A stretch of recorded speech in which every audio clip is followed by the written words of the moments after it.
1 plus 8 ça fait 9, mais moi ce dont je vais vous parler aujourd'hui c'est le OnePlus 8. Humour mathématique. Salut tout le monde, c'est Omar de Frandroid et je sais l'année 2020 vient à peine de commencer, mais dans cette vidéo on va parler justement d'un smartphone qui est particulièrement attendu cette année, le OnePlus 8 et le OnePlus 8 Pro. Et peut-être aussi le OnePlus 8 Lite. En fait, il y a pas mal de choses à dire sur cette gamme de smartphones et justement dans cette vidéo, on va voir tout ce qu'on sait sur ces OnePlus 8. Vous êtes prêts? C'est parti! On va d'abord se concentrer sur les OnePlus 8 et OnePlus 8 Pro qui sont sans doute les plus attendus cette année dans cette gamme.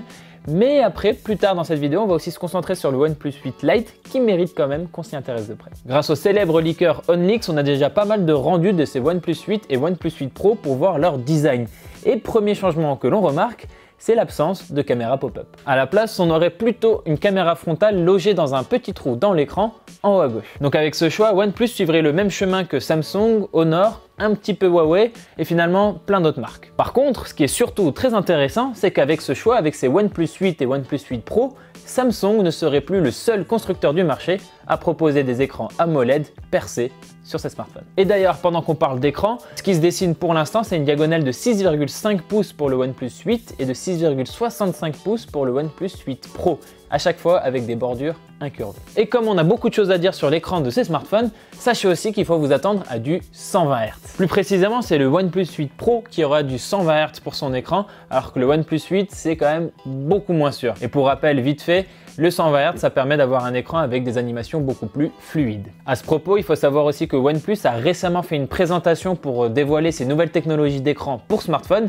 Et justement, ces nouvelles technologies, elles vont être intégrées au OnePlus 8 Pro. En gros, ce qu'il faut retenir avec cet écran du OnePlus 8 Pro, c'est que en plus du 120 Hz, il va aussi afficher des couleurs plus fidèles que jamais à la réalité, qu'il aura une définition Quad HD+ avec du HDR, que sa réactivité tactile sera ultra bonne, et enfin, les vidéos qui ne sont pas prévues pour le 120 Hz, elles seront quand même lues de manière très fluide. Donc voilà, vous l'aurez compris, l'écran, ce sera le gros argument principal du OnePlus 8 Pro. On va continuer sur le design de ces deux smartphones en regardant l'arrière et surtout leur appareil photo. Sur le OnePlus 8 et le OnePlus 8 Pro, on voit qu'il y a un module avec 3 objectifs au centre, aligné à la verticale, plus un capteur qui semble être un capteur TOF ou un objectif macro, on ne sait pas encore très bien, sur le OnePlus 8 Pro. Pour le reste de la fiche technique, il faut évidemment s'attendre à un Snapdragon 865, c'est la dernière puce haut de gamme de chez Qualcomm.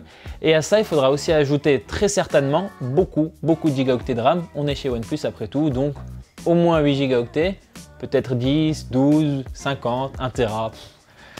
Ouais, non, j'abuse un peu. Et avec ça aussi, on n'aura sans doute pas de lecteur de carte SD, mais pour compenser, on devrait au moins avoir un espace interne de 128 Go. Donc voilà pour les OnePlus 8 et OnePlus 8 Pro. Mais en plus de ces deux modèles cette année, on aurait aussi droit à un OnePlus 8 Lite. Ici aussi, c'est le leaker OnLeaks qui nous a offert les premiers rendus de ce OnePlus 8 Lite. Et ce qu'on retient surtout en termes de design, c'est que le trou dans l'écran il serait centré par rapport aux deux autres modèles. Et à l'arrière, c'est l'inverse. Au lieu d'être au milieu, le module photo avec ses 3 objectifs, il serait dans le coin supérieur gauche. En plus de ça, pour ce smartphone, on a une presque photo. En fait, il y a une vidéo officielle de la marque où le cofondateur de OnePlus, Pete Lo, a participé. Et dans cette émission, en fait, il présente à un moment plusieurs maquettes. Il y a une boîte pleine de maquettes de OnePlus. Et parmi elles, en fait, on voit un modèle qui ressemble particulièrement au rendu du OnePlus 8 Lite, de quoi confirmer cette piste. Il faut aussi savoir que ce OnePlus 8 Lite, il devrait avoir un écran de 6,4 pouces. Par contre, on ne sait pas grand chose d'autre sur sa fiche technique pour l'instant. Mais ce qui est intéressant avec ce modèle, c'est que la marque OnePlus pourrait revenir sur un secteur milieu de gamme qu'elle a quand même plus ou moins commencé à quitter au fil des années, avec des smartphones qui étaient donc toujours mieux et donc aussi toujours plus chers. Ce n'est qu'une hypothèse, mais je pense qu'avec ce OnePlus 8 Lite, on serait dans la zone des 400 €, ce qui permettrait à OnePlus de retrouver une offre compétitive, là où Samsung et Google ont décidé de relancer la bataille sur ce segment de prix. Voilà, c'est tout pour cette vidéo. Merci de l'avoir regardé jusqu'au bout. Pour en apprendre plus sur les OnePlus 8, OnePlus 8 Pro et OnePlus 8 Lite, n'hésitez pas à vous abonner à notre chaîne YouTube. Quant à moi, je vous dis à très vite dans une prochaine vidéo sur Frandroid.